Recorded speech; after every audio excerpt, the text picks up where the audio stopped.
Hello everyone, I'm your boy Benboy, and welcome to my review of Star Wars Ginger, Fallen Theory, where the main character looks like MatPat and the lightsaber has way too many functionalities. Like, seriously. The lightsaber in this game eventually has like a 3-in-1 functionality. It's fucking ridiculous. Today I'm going to be guiding you through the game at a rather brisk pace because I don't want it to be as long as the Spider-Man review, and talk about things that I liked and disliked about the game as we go along, kind of like I did with the Spider-Man review. I'm actually going to treat this a lot like the Spider-Man review, so this is the first game I've played since Spider-Man that I actually felt inclined to collect all of the side cosmetic items from their respective chests on their respective planets. I currently, as of recording this video, have 29 hours on Jedi Fallen Order. It's an absolutely amazing game, and I'm going to try to keep this review shorter than the Spider-Man review. So I'm going to be leading this review, going planet by planet, in the order that you go to them in the game, so that I can keep this review on somewhat of a linear path, without going all over hell and creation trying to explain it. Also, if you did know that there were multiple planets that you visit in this game, this is your spoiler warning for the foreseeable future of this video, because I'm going to be going over the game from beginning to end, over story and parts of the story that I liked.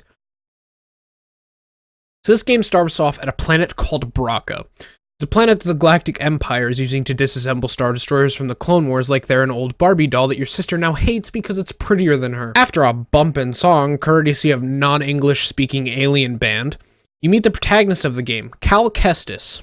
Cal is a former Jedi Padawan forced into hiding as a scrapper on this planet after Order 66.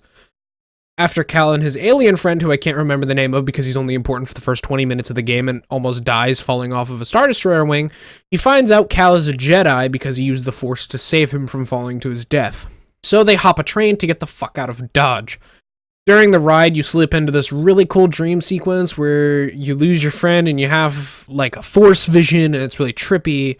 But you wake up to the train stopping. Stormtroopers force everyone out of the train because they suspect there's a Jedi on the train. This comes about because a Viper droid, you know, these little fuckers, literally watched Cal save his friend with the Force. A droid I literally saw and predicted that all this would happen because of the droid when I saw the droid.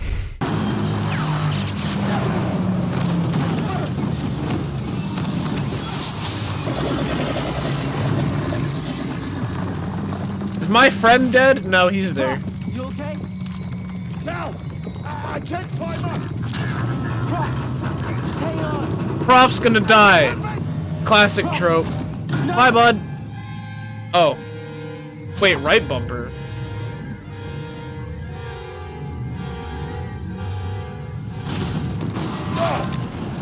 You okay, bro? I'm alright. Just pin down. Wasn't there a probe droid watching us? Like when he did that? But aren't they gonna find out that he's a Force sensitive? Wasn't there a probe droid watching in like the corner? So after you're outside, you meet the 2nd and 9th sisters of the Imperial Inquisitors. Inquisitors are basically former Jedi and Force sensitives whose job it is to hunt down and kill Jedi for the Empire, and or convert them to the dark side if they're deemed powerful enough. After your friend speaks out against the Empire in some random fucking mumbo-jumbo, he gets stabbed like a giant alien shish kebab. And Cal lashes out in anger with his busted-to-fuck lightsaber at the Inquisitor. This turns out to be a bad idea because not only are they more powerful than you, but they also have the numbers game won. So you hop back on the train after it starts moving again, and try to run away, and eventually escape with the help of a former Jedi named Sarah and her pilot Grease. Grease is like a smuggler. He's a ship guy. And Sarah basically paid him money to help her restore the Jedi Order. Grease actually really reminds me of basically a four-armed hairy Danny DeVito in space. He doesn't sound like Danny DeVito, but goddamn does he look like Danny DeVito without glasses if you were an alien and had forearms. Anyways, they save you, and they take you to a Jedi temple on the planet. After reaching Bogano, Sarah tells you that someone you have to meet to gain access to the temple. Whilst looking for this presumed Jedi, Cal meets his new best friend and your new best adorable ball of metal cuteness, BD-1. BD turns out to be the droid of an old Jedi master named Enno Cordova. Enno encrypted BD's memory, and the only way the encryption can be bypassed is by having BD scan certain pieces of architecture that Enno has seen that is related to an ancient species of Force sensitives known as the Zepho. Zepho basically look like an organic version of the Vex from Destiny. The Zepho had a Jedi holocron locked away inside the Jedi Temple on Bogano, and this holocron has the locations of all Force-sensitive children in the entire galaxy. Sarah wants to use that holocron to rebuild the Jedi Order to help fight the Galactic Empire. So Cal and Sarah need to get inside that temple. What's the answer? Well, truth be told, the answer is in the data encrypted inside BD's memory. So now Cal and BD must travel to different planets to unlock BD's memories. I kind of roped the review/analysis of these two parts of the game into one because they collectively create the true beginning of the game for the most part. The way that they are handled, Braca was honestly pretty fucking bland. Other than like the cool trippy Force dream sequence, I could see the Viper droid, so getting found out was going to happen. I knew that the friend was gonna die because he did the classic, I want to someday get off this planet and live a free life of my own trope. I'm gonna call it. Prof's gonna die. This is a classic setup, okay? So they set him up as like, oh man, we found the Jedi TIE Fighter, or the Jedi Starfighter. We can totally 110% get off this dumb rock. Right? Like they were talking about, he was talking about how like, man, this fine's gonna get off this dumb rock. I wanna get off this planet. I wanna live a nice, wholesome, full life. No, he's gonna die. I can't hold on! Classic trope. So the entirety of Braca was pretty corny and predictable as the start of your typical Star Wars story. Compare this to, say, The Force Unleashed. I know.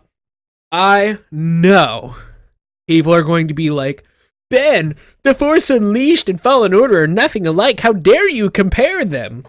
Let me set the record straight.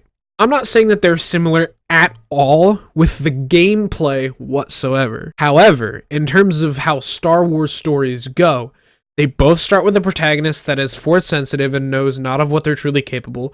They both have people they're very close to die very early on in the game.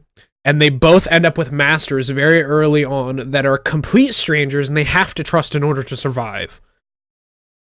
So, in other words, yes, Cal Kestis and Galen Merrick have some things in common. Just one was on the light side of the Force, the other was on the dark side of the Force. And the only thing that Cal has over Galen is that Cal actually had Jedi experience previous to Order 66, whereas Galen was just trained by Darth Vader the entire time.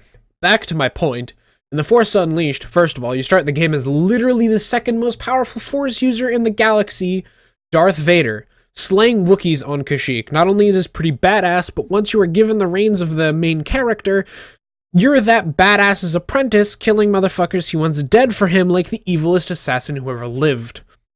Back to Cal, he's kind of a pussy, hate to say.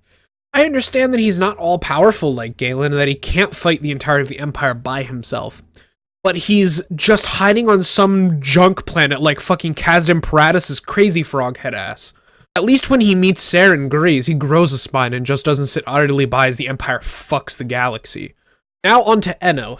Enno's kind of tricky, as he's a fucking weirdo himself, but I feel the devs adding him is not only brilliant to the plot moving forward, but also has a great way to build up the trust moment between Cal and BD1 that made me love BD more than any fucking Porg could ever hope to achieve. Enno adds a kind of like this mixture of Blair Witch found footage, but it ditches the horror motif and goes an Indiana Jones tomb raiding style route.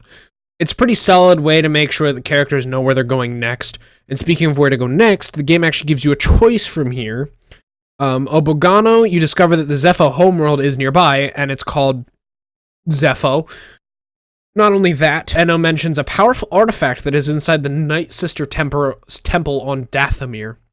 So me being not only a fan of Star Wars The Clone Wars, and recognizing the faction Night Sisters, but also being cocky as fuck after they just got done saying how dangerous Dathomir is, I went to Dathomir.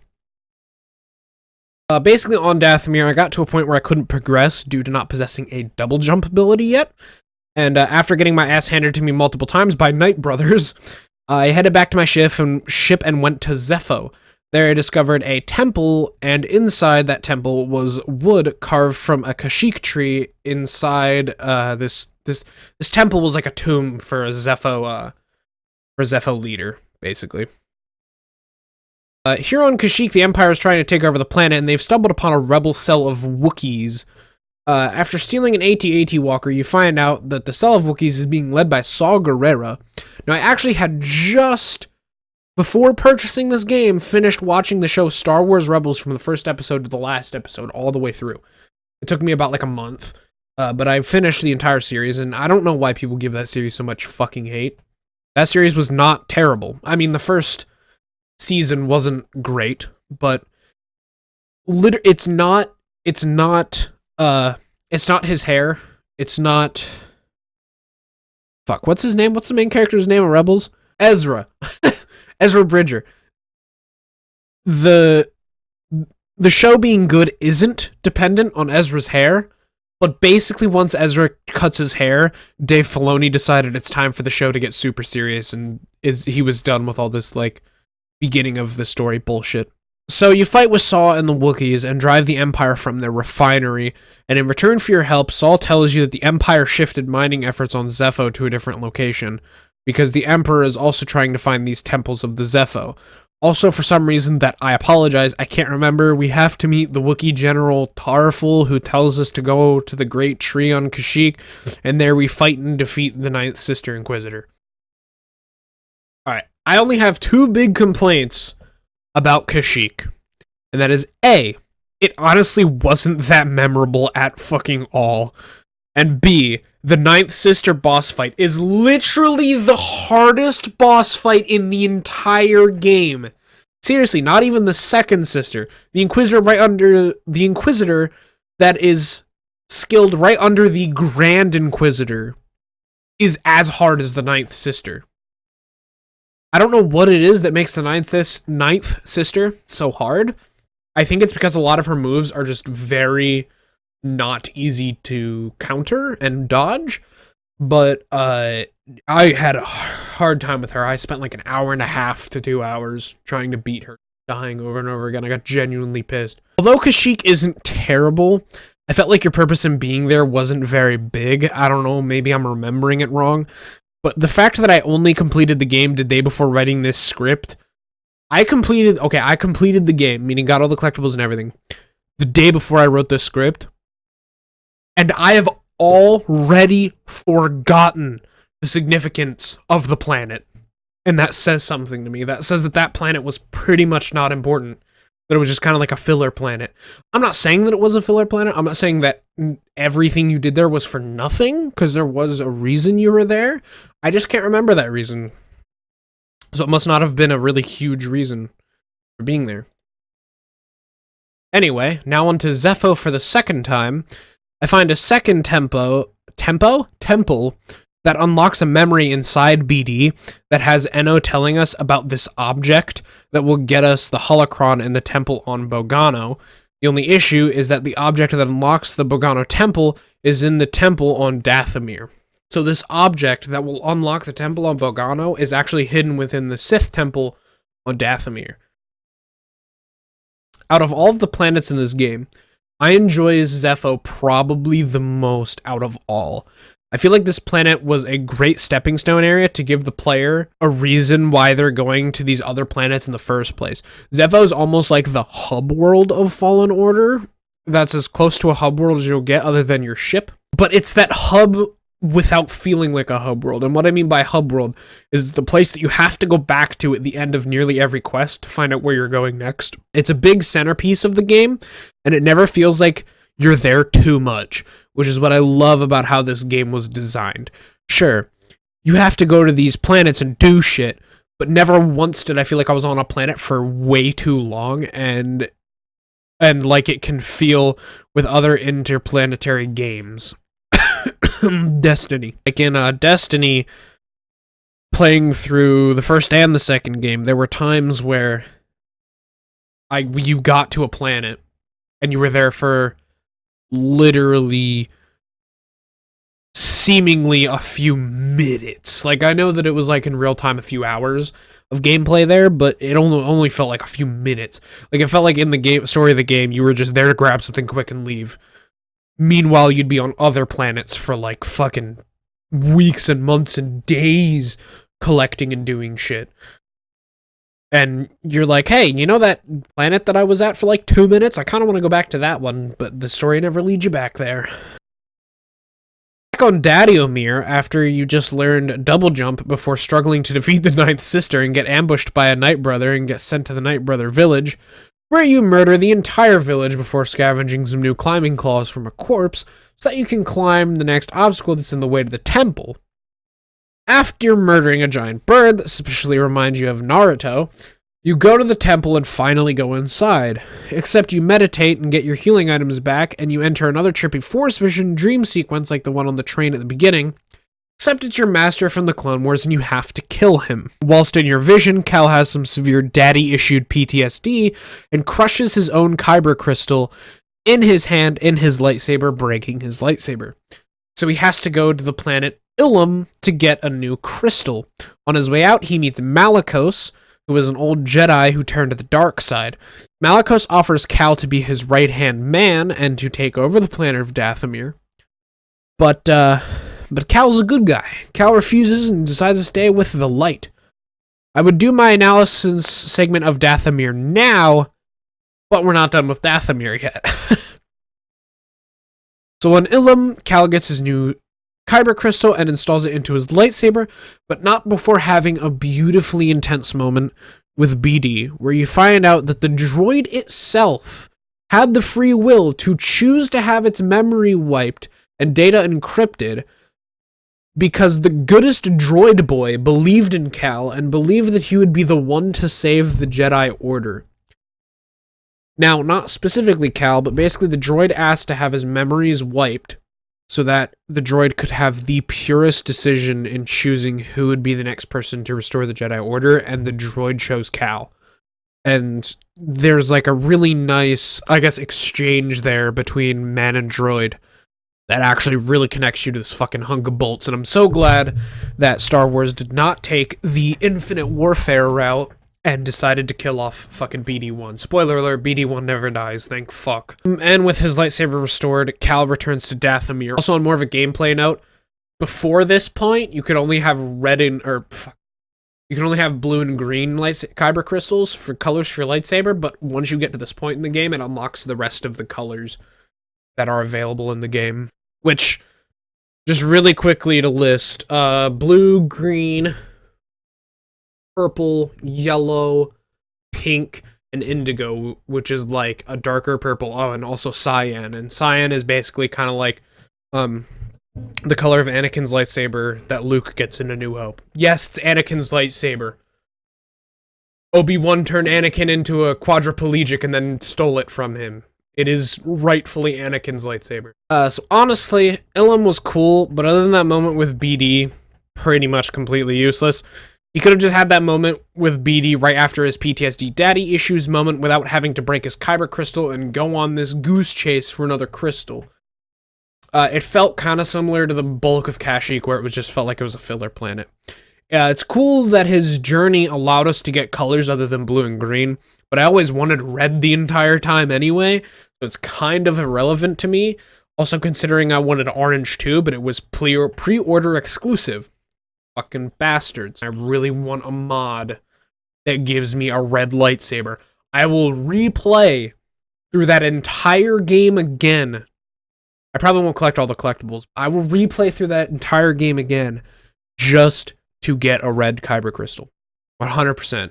Because I want to see what a red Kyber crystal would look like.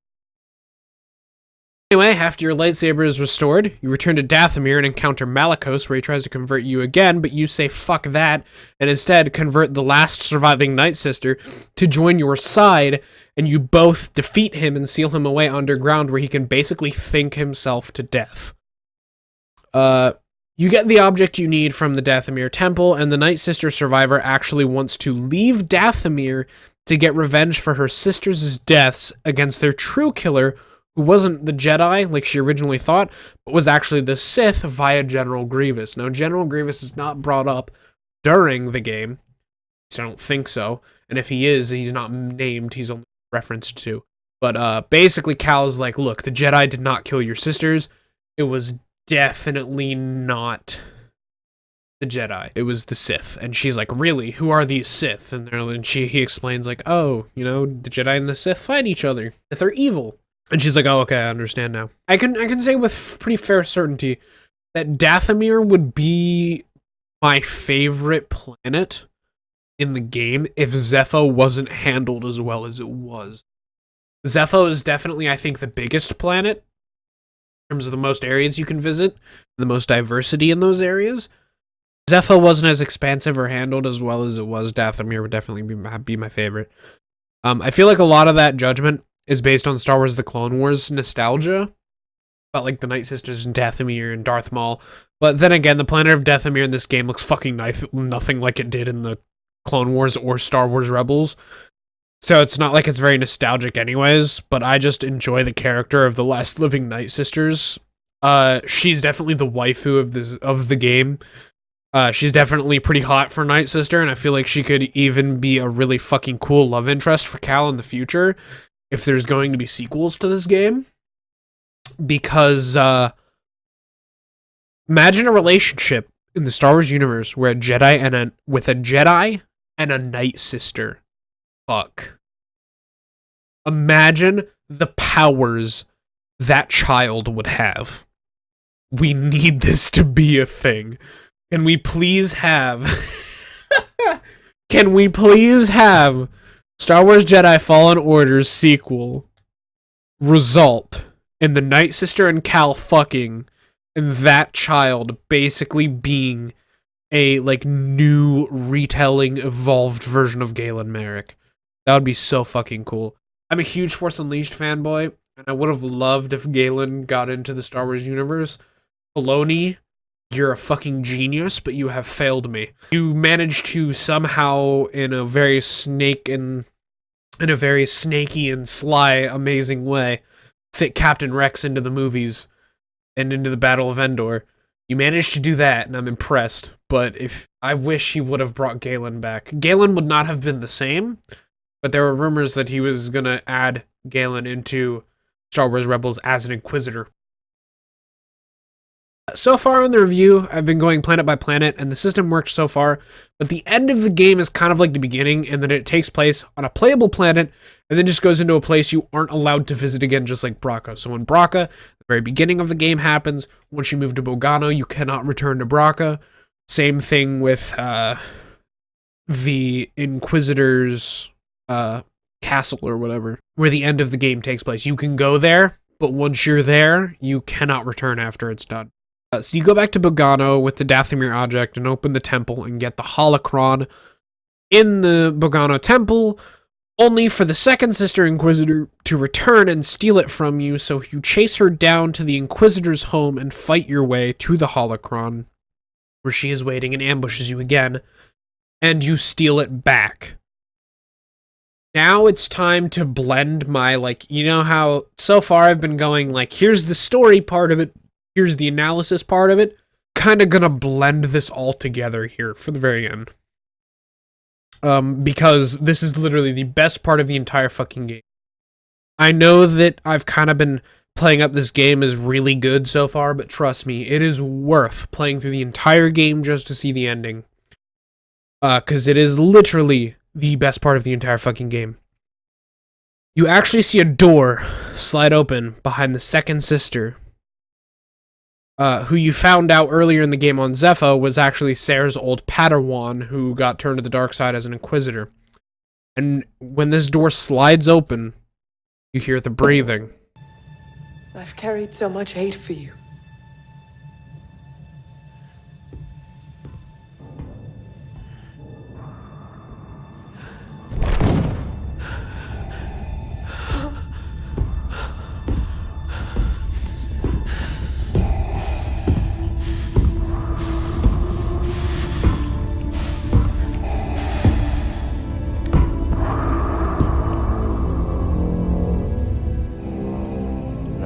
good. And out steps Darth Vader.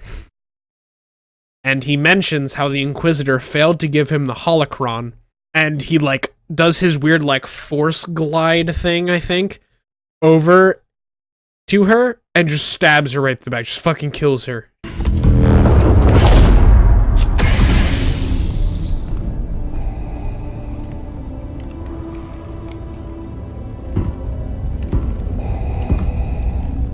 You have failed me, Inquisitor. Avenge us! In, like, an instant. And sensing that Vader is too powerful, Cal fucking runs. I hope I can find this scene online somewhere without commentary, and if I do, I will put, I'll put in the bottom corner of the screen or whatever the person's name who I got it from. Oh my fucking god. Just kudos to the voice actors and the facial animators. The second sister actually looks mortally terrified when Vader shows up, and Cal looks like even he is dropping his nobility as a Jedi and letting fear consume him to the fullest degree when he comes face to face with Vader. Like, his voice actually shakes. Vader says, "You cannot defeat me," or some shit, and his voice actually shakes, and he's like, "Yeah, you're probably right." Run! No! You would be wise to surrender. Yeah. Probably. Like, it's so good. The voice actors and the people who modeled the faces on the in-game models did so fucking good. And these two characters' reaction, combined with how difficult every fight against a Sith or Inquisitor had been up until this point, made me realize one thing. For the first time in my life, mic abuse, for the first time in my life, a Star Wars game has made me genuinely fear Darth Vader. Never before have I looked at Darth Vader and thought, "Ooh, this guy's creepy." I always looked at Darth Vader and was like, "Oh, dude, he's the badass evil guy." But for the first time, I genuinely felt fear. I felt like if I were face to face with Darth Vader, I would fucking die. But this game definitely showed off his power and made me afraid of this power. Which is something that The Force Unleashed or any other Star Wars game in the Star Wars series had. It's not something that The Force Unleashed or another Star Wars game had ever done to me. The only thing that came close was seeing Vader, like, playing heroes versus villains in the new Battlefront, like Battlefront 2, and seeing Vader on the other team. But even then, it didn't really matter as much because you just immediately respawn anyways. You'd be like, "Oh, well, I'm fucking dead." Then you'd respawn. And then you'd go fight, like, Maul or something. Like, you know, it's not a long-lasting fear. It's not a fear of, like, oh, fuck. Because, like, I thought that the game might have been unique enough that maybe, like, if Vader actually defeats you, like, first of all, I thought you had to fight Vader. Spoiler alert, you don't have to fight Vader. It's just a sequence where you run away from him. And second off, I thought that maybe if you died while fighting Vader, that was it. You could never retry the last part of the game. And that was fucking fear. I, like, flashbacks, like PTSD flashbacks of the ninth sister. If it took me an hour and a half to beat the ninth sister and it took me a half hour to beat the second sister both times, then it's going to take me like 2.5 hours to beat Vader. There was just such an air of uncertainty when confronting Vader in the last 10 minutes of Fallen Order. Like, will I have to fight him? Will he decimate me in seconds? Will I have to spend 2.5 hours dying over and over again trying to learn his patterns and moves to beat him? What if the devs programmed him to be absolutely random and that he doesn't have attack patterns? All these questions ran through my head at once. And I believe that that is where the fear of Vader that I truly felt stemmed from. It was fucking amazing. So, how did it all go down? Well, other than knowing that you don't truly fight him, like I said before, I'm not going to tell you exactly what happens at the end of the game. Like, I'm not going to tell you the details, because I know I've already spoiled a fuck ton about this game in this video. I know I've spoiled so much, but I'm going to hold off the last little bit of, like, spoilers that I haven't said yet to pique your interest and tell you to please treat yourself and get this game. I know that giving EA your money stings really hard. It did for me at first too. But if it's any consolation, it is not made by DICE. And it doesn't feel like it's made by DICE in a long shot. The game was made by Respawn Entertainment. If that development studio sounds familiar, they're the guys that made both the Titanfalls, so Titanfall and Titanfall 2. And the company of Respawn Entertainment was founded off of a majority of the members from the original Infinity Ward team. And by original, I mean the ones that made Call of Duty 4, not the Infinite Warfare shit. So again, get yourself a treat this year. Either get it yourself or ask your parents for this game. And just get it when it goes on sale, or ask for it for Christmas, and let yourself experience one of the greatest Star Wars stories I have ever experienced since The Force Unleashed. And you all know, or at least hopefully know, how much of a fanboy I am of The Force Unleashed. So with all that being said, as I do with all of my reviews, I never leave any type of scoring or any way of saying, this game is this out of 10, or this game is this out of this, or I think this game gets a blank XX%. I like to let my viewers, you guys, I like to let you guys interpret what I have said during the video, and see, like, obviously it's like, oh, you really liked this game, but, like, from what I said about Kashyyyk being a little bit of a bland, place to go, or Ilum basically being filler, or the good things I've said, like the encounter with Vader at the end, or combat is fucking amazing. I know I didn't talk about gameplay too heavily in this, but it's basically like a very, very easy Sekiro. A lot of people compare it to Dark Souls. It is Dark Souls-like. It even has like the bonfire system in terms of meditation, but I would say it's more like Sekiro. I've never played Sekiro, by the way, just gauging off of watching Sekiro gameplay. It looks a lot more like Sekiro than it does Dark Souls, but don't let that make you think that this game is really, really hard. Just keep in mind that I played it on Jedi Knight difficulty, which is one up of the easiest. And then there's Jedi Grandmaster, and that's like the hard shit. If you want a Star Wars Sekiro, that's the difficulty you play on. I'm going to let you guys interpret this video and see if the game is worth your money or not. I think it is. I encourage you to go buy it. I'm not going to give it a score out of 10. I don't do that in my reviews. Just take it as you will. Take this information, take my opinion as you will, and make your own decisions. So thank you all so much for watching, and I'll see you the next activity. That was my review of Star Wars Fallen Order. Bye-bye.